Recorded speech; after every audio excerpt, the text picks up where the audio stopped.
एक अच्छी मानवता, एक सुंदर मानवता, एक इंसानियत वाली मानवता बहुत शुभ है अगर हो तो। निश्चित रूप से समय के साथ चीज़ें उतनी शुभ तो नहीं रही। इवन मैं जब अपने बचपन को देखता हूँ और बचपन के जीवन को देखता हूँ,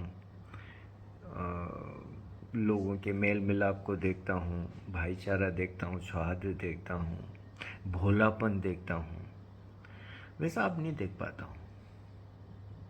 भागम भाग है, त्वरा है, गुस्सा है, हिंसा है। अब समय के असर है। ओशो ने बहुत बड़े सपने देखे मानवता के लिए, नए मनुष्य की कल्पना की, जोरबादी बुद्धा की बात बोली और पूरा जीवन उस श्रेष्ठ मानव के लिए, उस श्रेष्ठ मानवता के लिए उनने प्रयास किया। और निश्चित रूप से पूरी दुनिया से लोग आए उनके पास में, श्रेष्ठ लोग आए और उस ओशो के सपने के सहभागी बने। तो एक समय तक ये लगता रहा कि ये सब हकीकत में हो सकता है, क्योंकि ओशो के आसपास हमने वो सब हकीकत में होते देखा।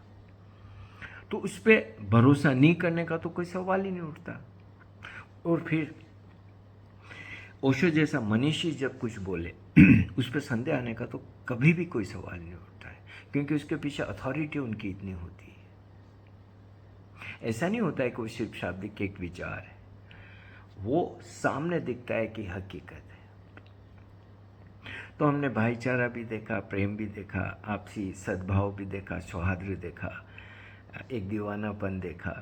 चाहे कहीं दुनिया से लोग आते थे लेकिन ऐसे आपस में मिलजुल जाते थे, सबका सुख दुख का साथी था, सब कुछ था। लेकिन ओशो के जाने के बाद चीज़ें बिखरनी शुरू हुई। कहूँगा कि निश्चित बिखरनी शुरू हुई। ओशो के होते भी कुछ चीज़ें तो होती थी, लेकिन वो आटे में नमक बरोबर थी। ओशो के जाने के बाद नमक में आटा हो गया। तो भाई भतीजावाद भी आ गया, अपना पर्याय भी आ गया, स्वार्थ भी आ गया, अहंकार भी आ गया, शक्ति की कामना भी आ गई, सब कुछ आया, शोषण आया, धोखा आया, पाखंड आया, जालसाज आ गए। तो चीजें बिखर गई, बिखरी। जो मेल मिलाप ओशो के होते महसूस हुआ पूरी दुनिया के लोगों के बीच में, वैसा अब महसूस नहीं होता। किसी को कुछ लेना देना नहीं। सब अपनी अपनी ढपली, अपना अपना राग। किसी को किसी से इस तरीके से नहीं है कि कुछ हाथ बटाने जैसी बात हो, नहीं होता ऐसा सब कुछ। लेकिन जो मुझे हैरान करती है बात, या जो सचमुच में मेरे लिए बेहद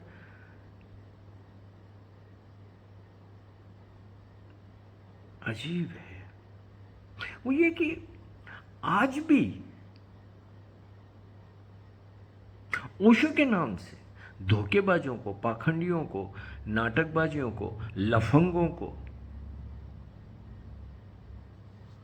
सहयोग मिल जाता है। वो अपनी दुकानें चला रहे हैं। लेकिन एक भले इंसान के को, एक भले काम के लिए, एक भलाई के लिए, मैं इवन ओशो के लोगों को ऊर्जा लगाते नहीं देखता हूँ, चाहे वो शारीरिक हो, मानसिक हो, भावनात्मक हो, आर्थिक हो, कुछ भी नहीं देखता हूँ। ये कथित ओशो के लोग भी, मतलब मैं कह रहा हूँ कि ये मुझे ओशो के कथित लोग लगते हैं, क्योंकि अगर ओशो जिसकी जो बात कर रहे थे वो समझ आई होती तो ऐसा नहीं हो सकता था। लेकिन ऐसा हो रहा है, देह रहा है तो हैरानी तो होती है कि ओशो के नाम से भी वही मूड था। अब स्थितियों परिस्थितियों से तो गिर सकते हो, आ जाती है स्थितियाँ परिस्थितियाँ, और कई बार स्थितियाँ परिस्थितियाँ आपके स्वयं के गलती से आती है, कई बार दूसरे के किसी की किए हुए के जाल में आप फंस जाते हो, जैसे कि मैं नोटबंदी के जाल में फंस गया और बुरी तरीके से फंसा, निकल नहीं पाया, निकल ही नहीं पाया कितने प्रयासों के बाद, और मैंने हार स्वीकार ली। अब मैं क्या करूं, शरीर भी अब इतना साथ नहीं दे रहा है, इतनी सारी तकलीफ़ें अब आने लग गई कि कब तक और कैसे चीज़ों को ठीक करूं।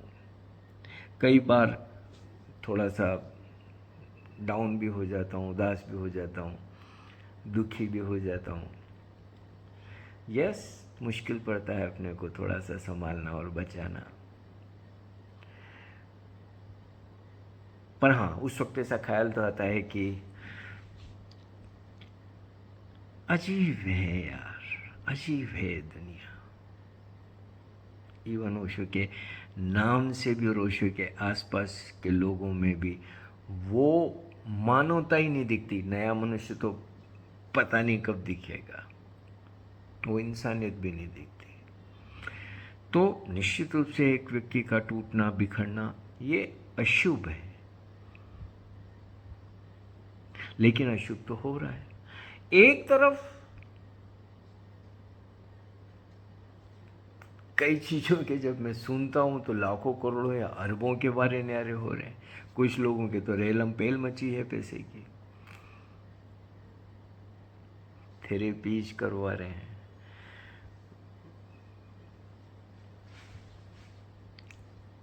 पता नहीं क्या क्या कर रहे हैं। तो अय्याशी में कोई कमी नहीं आ रही है। एक तरफ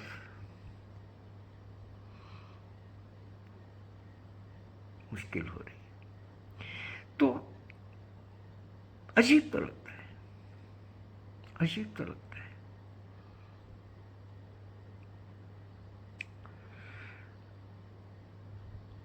एक बार ओशो ने बहुत सुंदर बात करी कि किसी भिखारी को तुम कुछ मत दो, पैसे नहीं तो कोई बात नहीं, 2 मिनट उसके हाथ में हाथ लेके तो बैठ सकते हो।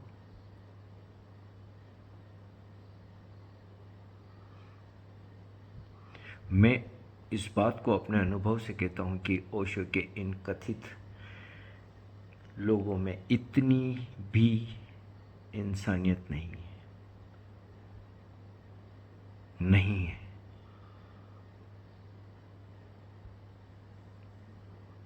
मैं एक सज्जन जो कभी मेरे भी मित्र तो कहो जो भी, वो लंदन में किसी के यहाँ गए तो उसकी महंगी कार के हाथ लगा के खड़े हुए और उसकी बड़ी तारीफ कर रहे हैं, क्योंकि उस आदमी के पास बहुत पैसा है।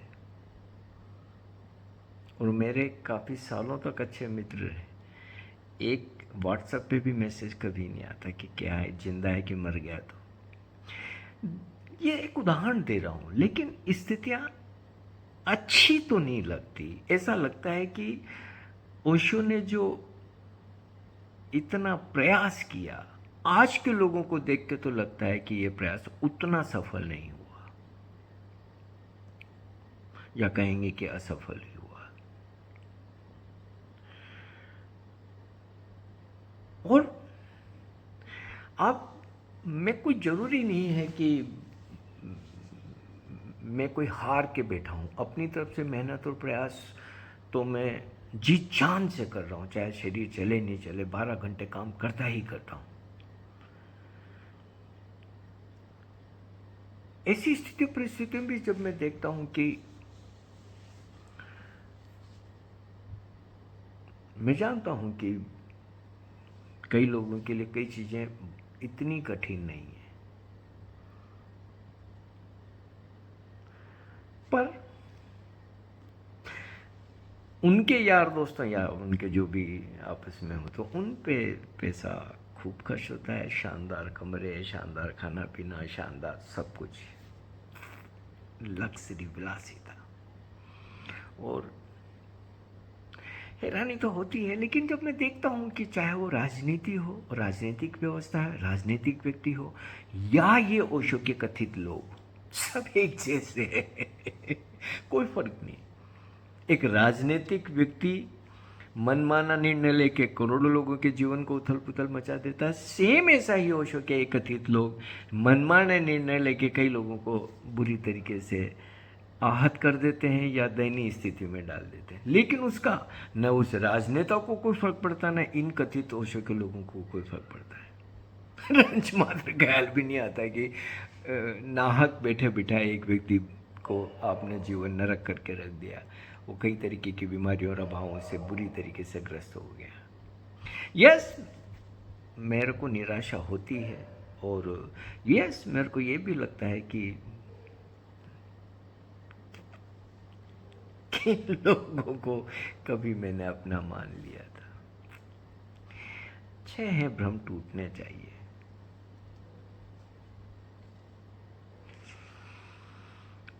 और मैं कहता हूँ, ये मुझे पता है कि अगर मेरे पास आज करोड़ों अरबों होते तो जिन सज्जन की मैं बात कर रहा हूँ, जो लंदन में किसी कार के हाथ लगा के बड़े जय जयकार कर रहे थे किसी व्यक्ति के, वो आज मेरे खासम खास होते हैं। वो फेसबुक पे मेरा फोटो डाल के वो भी कहते हैं कि देखो जी, हम संतोष के साथ खड़े हैं। सारा खेल पैसे का है। बाकी आप कितने ही अच्छे व्यक्ति हो, कितना ही आप में अंडरस्टैंडिंग है, कितना ही आप में बहुत कुछ है, उससे किसी को कुछ भी लेना देना नहीं। कितना ही आप किसी के पक्ष में या किसी के लिए न्यायपूर्वक बातें बोलते हो, धन्यवाद तक कोई आपको नहीं देगा। मेरे एक मित्र ने एक दिन मेरे को थोड़ा सा राजस्थानी भाषा में अजीब सी बात बोली, लेकिन वो सच बोली, तुम कितनी उनकी चाट लो, कोई तुम्हारी नहीं सुनने वाला। तो यस, कभी कभी तो निराशा लगती है, कभी कभी तो अजीब लगता है कि किस तरीके के क्रूर लोग हैं ये। और दुनिया में कैसे हो कोई बात नहीं, लेकिन इवन ओशो के नाम से भी क्रूरता।